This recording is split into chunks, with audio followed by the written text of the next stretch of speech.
starting with number 10, progress in scientific research. Progress in scientific research will not be possible if frequent changes are observed in the rules, characters, or the fundamental properties of the material or systems of the universe. Now, in the Quran, Surah 30 verses 30, you're going to find a passage that says this: "So direct your face toward the religion, inclining to truth. Adhere to the fitrah of Allah, upon which He has created all people. No change should there be in the creation of Allah. This is the correct religion, but most of the people do not know." So according to this passage, Muslims believe that Allah's will of making the fundamental behaviors of all creations of the universe unchangeable is actually an opening for scientific research, as well as it's necessary for progress in scientific research. For number 9, let's take a look at proven reason. Scientific research is a combination of experimental work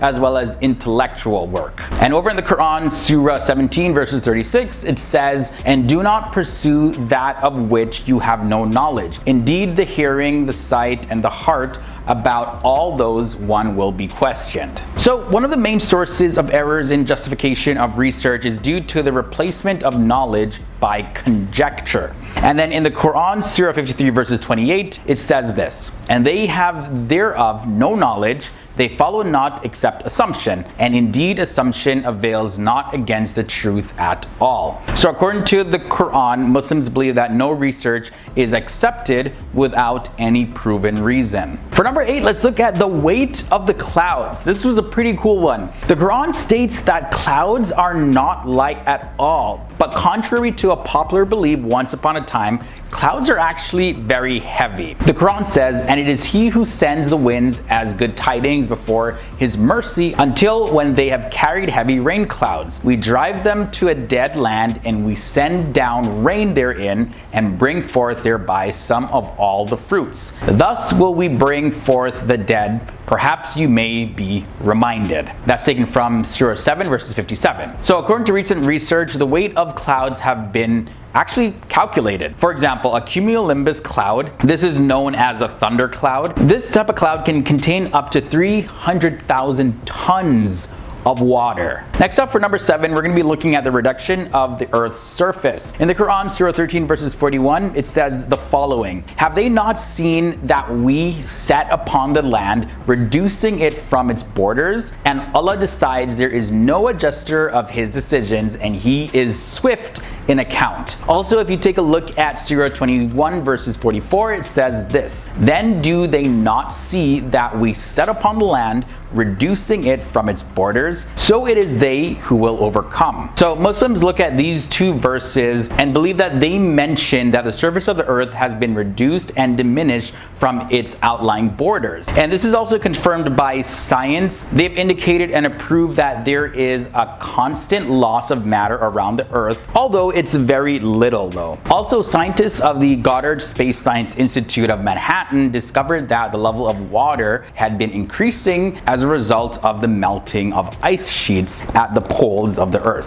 Extraterrestrial life is at number 6. This is something that I've always wondered about as a kid. What lives out there in outer space? It can't be us, like just us humans in this entire universe. So back in the year 1960, Frank Drake performed the first modern SETI experiment, and that is the search for extraterrestrial intelligence. Now when we look over in the Quran, Surah 42 verses 29, this is what it has to say: "And of His signs is the creation of the heavens and earth, and what He has dispersed throughout them of creatures. And He for gathering them when He wills is competent." So the verse goes on to say that mankind will one day come in contact with those creatures in some way. And there's other verses in the Quran that say that they receive revelations as we do. So it's pretty interesting when you relate that to the world of science. Like, when are we going to find those other creatures that live out there? But let's just get back into it now, continuing with number 5, embryology. In the Quran, in Surah 23 verses 12 to 14, this is what it has to say: "And certainly did we create man from an extract of clay. Then we placed him as a sperm drop in a firm lodging. Then we made the sperm drop into a clinging clot,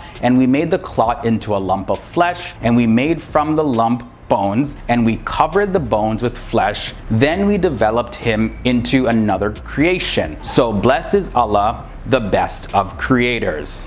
We have to look at the universe expansion. This is a scientific theory that is proven to be true. And in the Quran, it mentions that the universe is expanding, and the following is taken from Surah 51 verses 47 in the Quran. And that says, "And the heaven we constructed with strength, and indeed we are its expanders." Now, as a matter of fact, there's an American astronomer named Edwin Hubble, and he discovered that stars and galaxies, they continuously move away from one another, as well as they move away from Earth. So a universe where everything is continuously moving away from one another, that actually means that this universe is continuously expanding. Number 3 is also a pretty fascinating one, so I want you to listen up real close. There's a lot of information to uncover in number 3. So in the Quran, Surah 39 verses 6, it has a passage that says this: "He created you from one soul, then he made from it its mate, and he produced for you from the grazing livestock 8 mates. He creates you in the womb of your mothers, creation after creation within 3 darknesses. That is Allah your Lord, to him belongs dominion. There is no deity except him, so how are you averted?" So the Quran, it points out something called 3 dark stages of the baby in the womb, and it states that a human being is created in the womb with 3 phases of creation. The order of these phases is as follows. Number 1, there's the darkness of the anterior abdominal wall. And then number 2 is the darkness of the uterine wall. And then number 3 talks about the darkness of the amniochorionic membrane. Also on top of that, in this verse, it indicates that humans come into existence with 3 separate stages which differentiate from one another. And in books of embryology, it states that the life of the uterus also has 3 stages. There's a pre-embryonic stage, then the embryonic stage, and then there is the fetal stage. We're coming down near to the end of this episode, but first we gotta look at number 2, and that is tectonic plates. So we know through science that tectonic plates are produced in the process that's literally called the seafloor spreading. And this happens at mid-ocean ridges where magma bursts out of the earth to produce oceanic crust. And this process also produces volcanoes in the ocean floor, which become seamounts. And we'll take a look at the Quran, Surah 50 verse 7. It says, "And the earth we spread it out and cast therein firmly set mountains and made grow therein something of every beautiful kind." And finally, we made it to number 1, the end of this episode. Yeah, and ironically, we're talking about the end of the universe. There's a passage in the Quran in Surah 21 verses 104 that says, "The day when we will fold the heaven like the folding of a written sheet for the records, as we began the first creation. We will repeat it, that is a promise binding upon us. Indeed, we will do it." So with this description in the Quran, Muslims believe that it actually lines up with the picture of the universe collapsing into a black hole. According to physics, angular momentum would cause the fabric of space to enter into it like rolls of parchment. Then a new universe would emerge from there. So the first thing is the speed of light. Muslims believe that angels are created from light, and the angels communicate the affairs of God, which they get from what is known as a preserved tablet in outer space. And the speed at which they travel to and from this tablet, it turns out to actually be the speed of light. In the Quran, Surah 32 verse 5, it says, "Allah rules the cosmic affairs from the heavens to the earth. Then this affair travels to him a distance in 1 day, at a measure of 1,000 years of what you count." Hence, in 1 day, the angels will travel a distance of 1,000 years according to the lunar calendar, because that's what Muslims counted at that time. The belief is that God is saying that the angels travel in 1 day the same distance that the moon travels in 12,000 lunar orbits. 12,000 lunar orbits or Earth days equals the speed of light. Now science shows that. Now the atmosphere protects us is the next thing. So the atmosphere protects Earth from radiation and meteorites. Now this is also portrayed in the Quran 1400 years ago. In the Quran, Quran, Surah 21 verse 32, it says, "And we made the sky a protective shield, and they turn away from its sign." The next scientific miracle in the Quran is female bees are the worker bees. So worker bees are actually all females. Now the Quran refers to bees that generate honey as females. So listen to this. In the Quran, Surah 16 verses 68 to 69, it says, "And your Lord revealed to the bees, build your hives in mountains, trees, and in what they build. Then eat from every fruit and follow your Lord's enslaved paths. From its bellies exists drink of different color, in it healing for man." So in Arabic, the word eat or kuli is for females, and that's used in the Quran. And the term follow a path is the word usluki in Arabic, and that refers to females as well. As also the term its bellies is butuniha, and that's also used for females. The Quran also mentions hearing before seeing. So this is what I mean. So hearing is one of the first senses to develop. Now this is only known in recent history, and it's also mentioned in the Quran. The Quran, Surah 76 verses 2, it says, "We created man from a fertilizing sperm to test him, and we made him hearing and seeing." Also the Quran, Surah 23:78, it says, "It is he who produced for you the hearing and the eyesight and the feelings, but little gratitude you show." So the Quran always refers to the hearing before the seeing, which turned out to be the actual order of human development in the womb. Flight comes in at number 6. So the Quran is also believed by Muslims to have foretold that humans someday would be able to reach the sky. In Surah 29:22, it says, "You cannot escape Allah's might on earth or in the sky,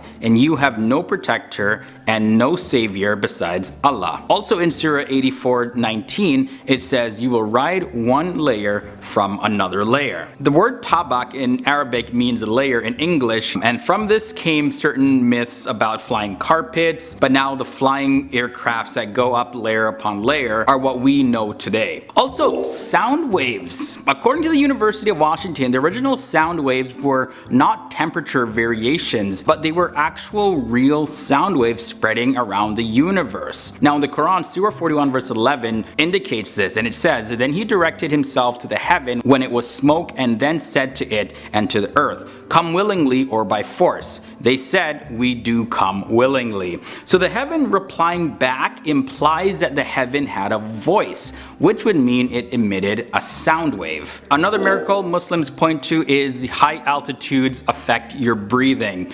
As altitude increases, atmospheric pressures and oxygen levels in the atmosphere actually decrease, which eventually gets to a point where we can no longer breathe. Now we all know this, the higher you go, the harder it is to breathe. Now in the Quran, Surah 6 verse 125, it says this, "Those whom Allah wants to guide, he opens their chests to Islam, and those whom he wants to leave astray, he makes their chests tight and constricted, as if they are ascending to the sky." Bones forming before muscles is also another miracle. Apparently the first formation of actual bones happens in the jawbone at day 41, and about 3 days later, that's when the associated muscles are formed. And in the Quran, Surah 23 verse 14, it says, "Then we develop the semen into a leech, then we develop the leech into a lump, then we develop the lump into bones, then we clothe the bones with flesh, then we produce it into another creature. Most blessed is Allah, the best of creators." Number 2, now we look at the part of the brain responsible for lying. So for centuries,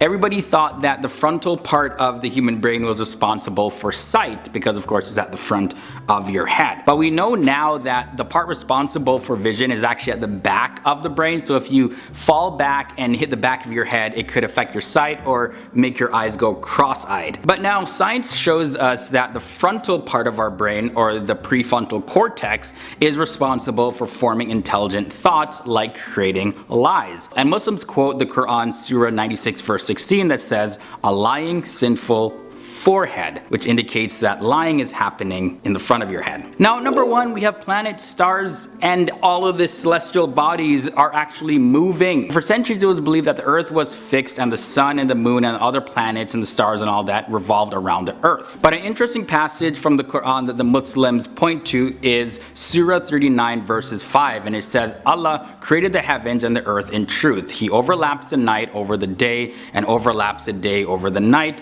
and enslaves the sun and the moon all move to a pre-recorded destiny. So Muslims believe that the final prophet Muhammad received the verbal revelations by God through the angel Jibril, which is angel Gabriel, and this happened gradually over a period of 23 years. Muhammad was 40 years old when he received the first revelation in December of 609 CE, and he continued to receive revelations up until his death in 632 CE. By the time the Prophet Muhammad passed away in 632, the Quran actually didn't exist in a book form. It was Abu Bakr, who was the first caliph, who decided to actually compile the revelations into a book form. So the credit for organizing the Quran in a book goes to Abu Bakr and a group of scribes who helped him, and they produced a handwritten manuscript having the collection of verses for the Quran. So we hear the word all the time. What does the word Quran actually even mean? Well, the literal meaning for Quran means recitation. Next thing to note is that the Quran consists of 30 chapters and 114 surahs.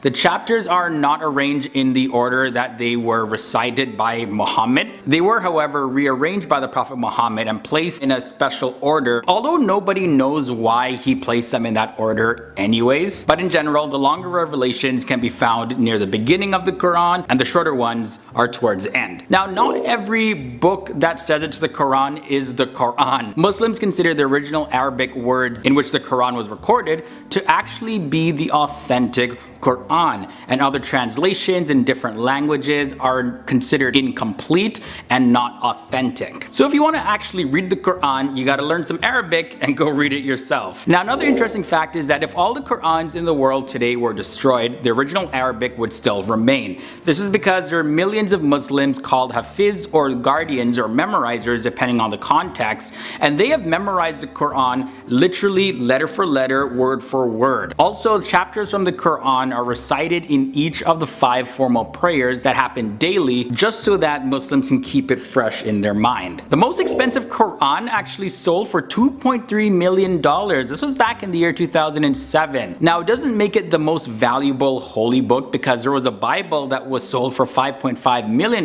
in 2008. It still, however, is a ton of money. $2.3 million? Really? The Quran that sold for that amount of money was dated back to June of 1203. And it was considered the oldest complete and dated copy of the Quran that's known. In 2008, Sayyid Najmul Hassan Chishti from India, he got the world record for creating the largest handwritten Quran. The world record was then taken in 2011 by a Quran in Russia that weighed 1,763 pounds. It was decorated with gold and silver and other stones. And then a few months later, the largest Quran was unveiled in Afghanistan, and that one weighed 1,102 pounds. So it looks like there's a fascination with trying to make the biggest Quran. Maybe the bigger the better, who knows? Now, no actual women are mentioned by name in the Quran except for one, and that's Mary, or Maryam, the mother of Jesus. There are 2 entire chapters. There's chapter 3 about the family of Maryam and chapter 19, which is just about Maryam. These chapters go into a lot of detail about how Mary had a virgin birth. And the final thing I want to share is sort of along these lines, but the name of the Prophet Muhammad is mentioned only 4 times in the Quran, which is surprising. And the name Ahmed also appears, which is apparently a variant of the name for Prophet Muhammad. That's mentioned only once in the Quran. However, the name Jesus is mentioned far more than Muhammad's name.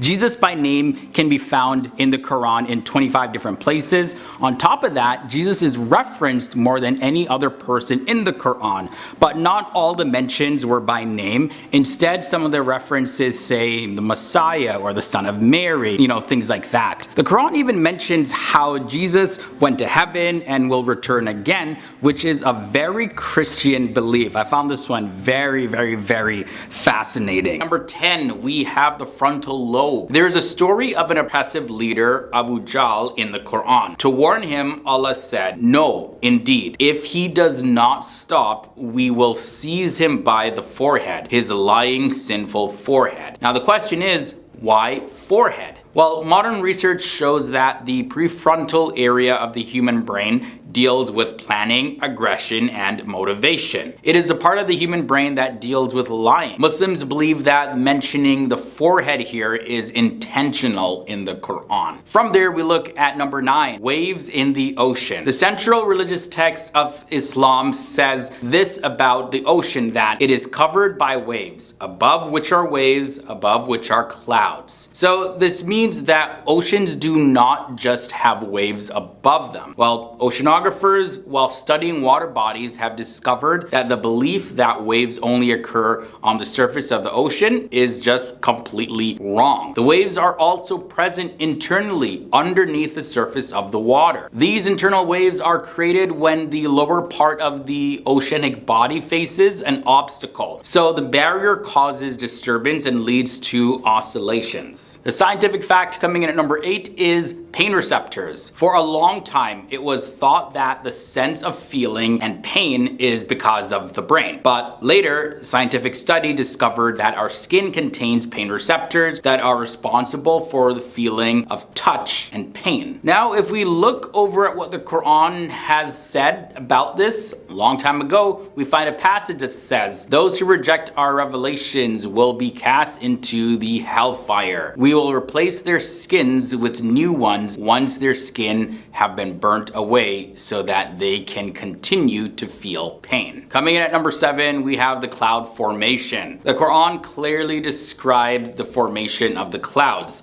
In this passage, and I quote, "Have you not seen how Allah makes the clouds move gently, then joins them together, then makes them into a stack, and then you see the rain comes out of it?" Now this passage, well, it's exactly how science describes it. The small clouds are pushed by the winds, and the clouds that are near to each other amalgamate. A vertical updrift occurs at this point, and the upper part of the cloud expands into the sky. As a result, various parts of the cloud are raised to divergent points, giving the impression that many clouds are piled on top of each other, which is the stacking. This scientific fact was only discovered in the last 2 centuries, so the mention of it in the Quran is definitely ahead of its time. Now from there, we look at number 6, iron within meteorites. So check this one out. According to M.E. Walnarth, iron is not an element that was naturally discovered on Earth. According to science, billions of years ago, a meteorite struck Earth which contained iron, and when it exploded after hitting the Earth, our planet got iron. Now, this is what the Quran has to say about this. "We sent down iron with its great inherent strength and its many benefits for humankind." So we see sent down iron. The scientific fact of the protection of the sky